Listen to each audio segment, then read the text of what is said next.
Good morning, guys, good people. This is your girl, Nina Mayberry from Unbreakable Strong Woman, coming to y'all this morning with a quick word. I decided to try, I ain't gonna say I promise, I try to give a little encouragement every day now as I go to work, because so much is going on in this world that people need just a word, just something they can hold on to. You know what I'm saying? And I get up every day and I feed my soul, I feed my mind with good things, because this world will distract you and have you in a dumps. You want to give up. And speaking of giving up, a young lady yesterday was on my page saying that she wanted to die and she was about to give up. And I reached out to her and I asked her what was the problem. She kind of, told me a little bit here or there.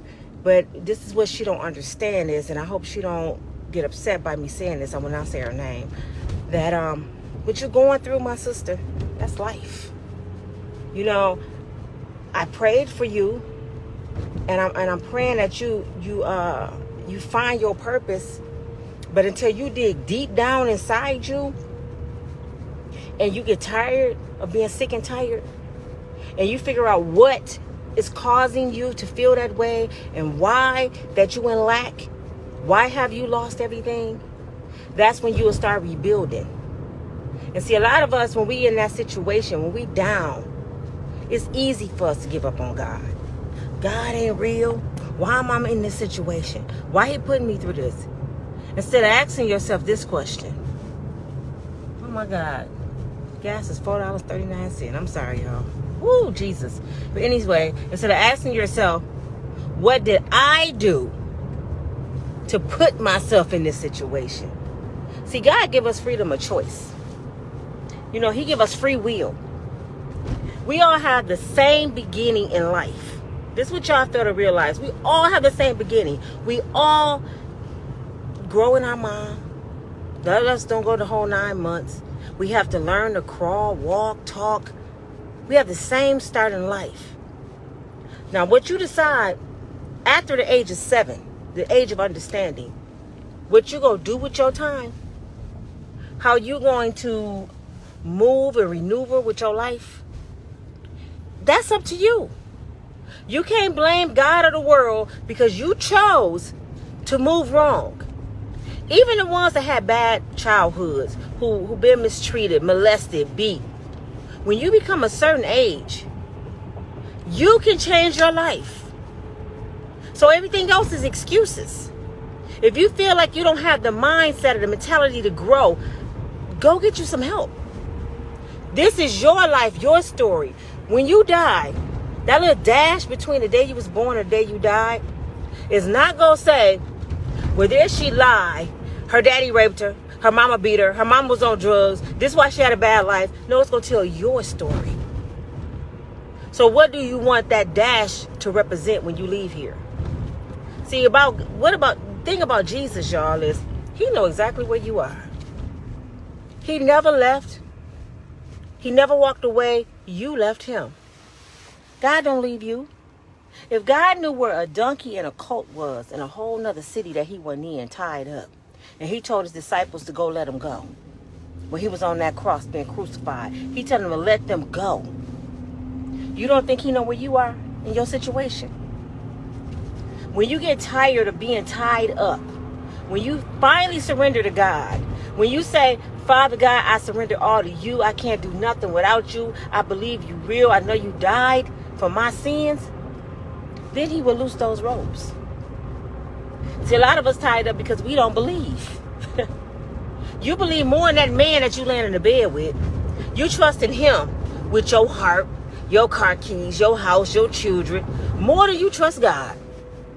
You will forgive a man that dog walked you I don't know how many times. A woman and beat you up. A woman and stole from you. A woman and set you up. You will trust her before you trust God. You'll forgive her over and over and over, but you'll hold God to his word, which his word never changed. You changed. So I'm just telling you, when you get tired of being sick and tired, your life will start to change. When I was homeless in that car, girlfriend, I'm talking to the young lady that was talking to me yesterday. I was in that same situation you was in. I identify very well with what's going on with you. But do you know, a man without a plan is a fool? When I picked up and I left my husband without a plan, not no money saved, just being mad and reacting off my feelings, I lost. But I was refusing to allow myself to stay there. I know what I am. I know who I am. I know what God made me.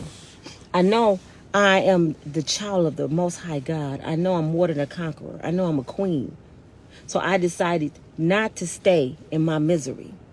So I had to sit down and get quiet. I had to quiet my thoughts. I had to quiet my spirit. And I had to say, okay, Lord, all right, it's me and you. That's all I got is you. That's all I need. Now it's time for me to make some moves, Father. Okay, what do I have to do? I need answers. You told me that you would provide all my needs. I'm in need. I'm in distress. I'm in a car. A person that worked hard all her life, try to do well by everybody. I'm in a car. So, Father God, it's something I did wrong, and I need you to show me how to correct it. I don't need to get into my pity party and why me and none of that. Now I just need you to show me how to correct my mistakes, because I have to get out this car. I ain't mad at my ex-husband, because sometimes we expect too much from people. You know, when you lower your standards with people, when you stop expecting so much like they're God, you'll know how to react better when they disappoint you.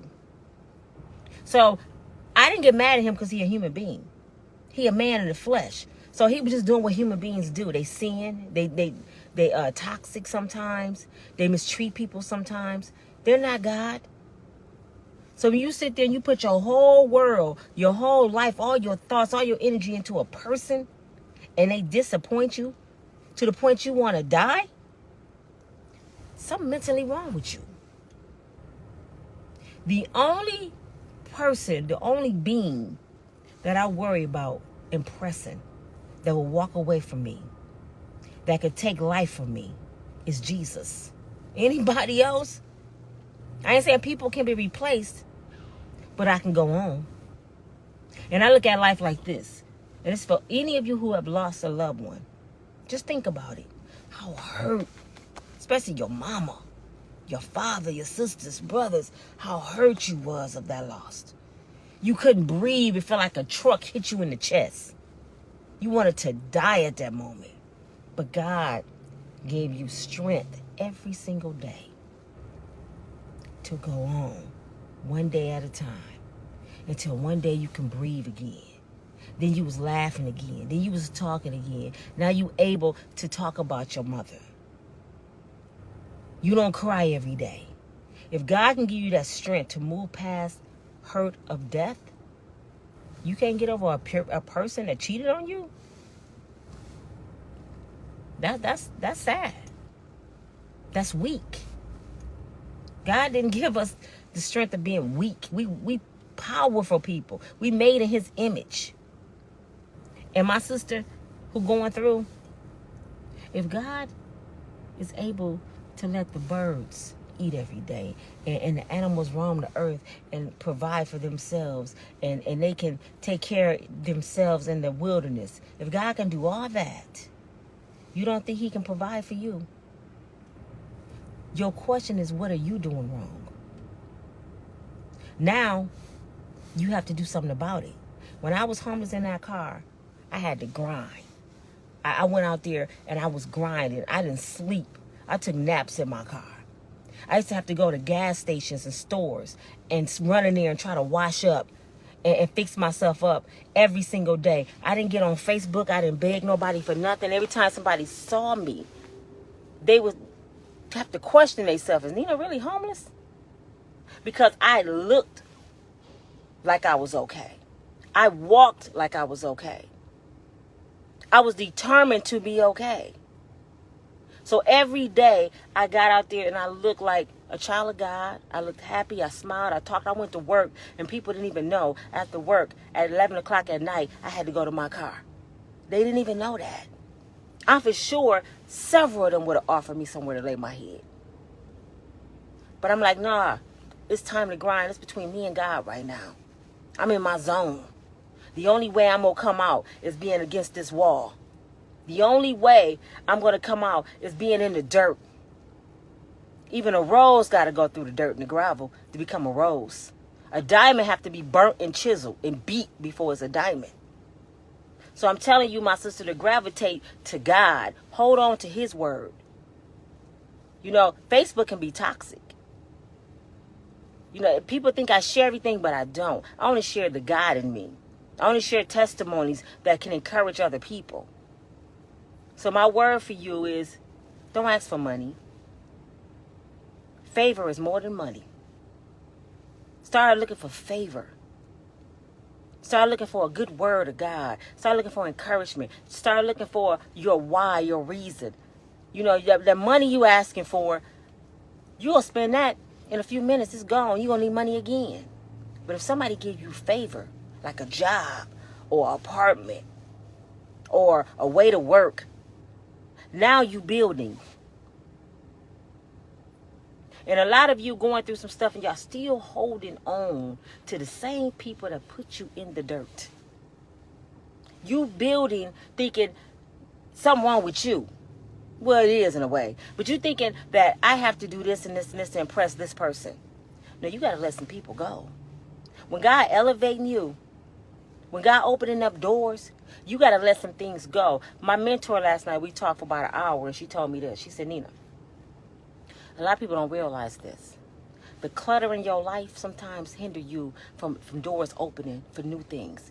She said, walk through your house today and get rid of anything that people have given you that hurt you. And I'm like, what? She said, anything from bad relationships. If you let that person go, let those things go. You'll get some more boots. You know, you'll get some more jewelry. Give it away. Because when you get rid of toxic people, you got to get rid of toxic things. You still holding on to something toxic and you wondering why your door is not opening. Let everything go when you let a person go that hurt you. Give it away. I don't want nothing from you. I don't want no memories of you. Because my new man, my new husband, my new woman, it's a new thing. I don't want my man to come up in here and see something that you gave me. I'm letting him go. So now God can put something new in my life. So if that business is not going well, if your relationship not going well, if your job not going well, walk to your house and reevaluate your life and say, what am I holding on to that's hindering these doors from being open to me? It's something there. Get on your knees and ask God to show you. And before I go, I'm going to give y'all a little thing to do tonight. And it's good to do at midnight. First, write down everything you want to release out your life. Everything that you want gone. And mean it, because God don't play. When you ask him for something, he going to give it to you. And he's specific. You got to be specific with God. Remove those things. Write it down. Go outside midnight. Pray over it and burn it to the universe. If you can't do that midnight, do it whenever. And pray. And mean it. Then you write down everything, your desires that you want. And you send that to the universe. And receive it. And know that it's going to happen. And wait on it. God is an on-time God. He's not going to be rushed. And he know when you're ready for something. He know when you're ready for a new relationship. He know when you're ready for a new job. Just be patient. And know that he's God. And he's going to make it all right. When she told me last week, a lot of things that was hindering me, because I was holding on to something that tragically happened to me when I was a child. And I'm like, I've been spoiled all my life. I ain't never had nobody rape me, do nothing to me. What does she mean? And she said, no. Think. What is something that you can let go that happened to you tragically that you holding on to? It's a blockage that's stopping you from prospering right now. And I had to think. You know what I came up with, y'all? And I realized it was true. My cousin Joy Mayberry died when I was 13. She was 17. The most tragic thing I've ever been through in my life. I've been holding on to my cousin all those years, 40 years this year. Holding on. knowing she gone, but I talk to her every day. All my codes and passwords is her birthday. Everything was Joy Marie 215. Joy Marie 215. I was holding on to my cousin for 40 years. I couldn't let her go. Right now I'm trying not to cry. That's why I know I'm still fighting to let her go. The thought of her really being gone hindered me for opening up new things in my life. She said, your cousin's soul can't rest because she know you can't rest. Her soul can't rest because she know that you still hurting over her. Let her go so she can be free. And I had to let her go. And do y'all know, when I came home from Chicago after I released her back into the universe and gave her back to God and said, Joy, you free. I love you, cousin, but I have to live now. Do y'all know I came home, went to my mailbox. I hadn't been to my mailbox in a whole week. And I had an $800 check up in there from the insurance company that I didn't think I was going to get. Unexpected things God would give you. Don't worry about the how and the why. Just know. So this is your girl. I can go on and on. I hate my videos go so long, but I get so, woo, I get into God and I go. This is your girl, Nina, from Unbreakable Strong Woman. And I just came to y'all to let y'all know God is real. So whoever don't believe, you better start. Trust him. Just trust him. He ain't gonna make you do nothing. But just do this test. God, get on my knees and show me you real. Get on. I'm gonna get on my knees and I want you to show me you real. Even if it's just a butterfly hit your windshield, because butterflies mean it's something good coming to you. You don't see butterflies every day. I was coming from court one day and I said, Mama, show me if I'm doing the right thing. Show me. Give me a sign. And a butterfly hit my windshield and disappeared. I'm telling y'all, let me go, because I can go on and on. Just know he real. Pray. Thank God. Be encouraged. Be happy. Celebrate every day. Pray for people instead of talking about people. And pray for favor instead of money. And God will deliver. Trust me, he will. God bless you all. Bye.